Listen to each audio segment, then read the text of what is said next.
ఇది ఎవ్వరు ఎవ్వరికి ఇవ్వని వీడుకోలు, ఇవి ఎక్కడా ఎన్నడూ జరగని అంపకాలు.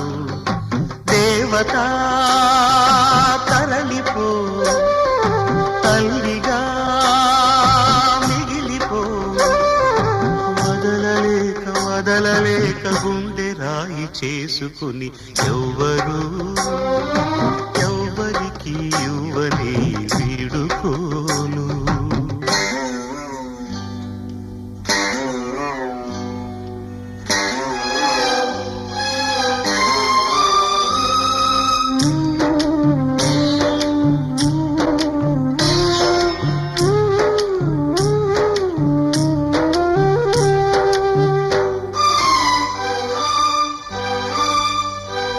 పసిబిడ్డగా పుట్టి కూతురై పెరిగి కోడలై భర్తకు భార్యయై బిడ్డకు తల్లియై ఇల్లాలి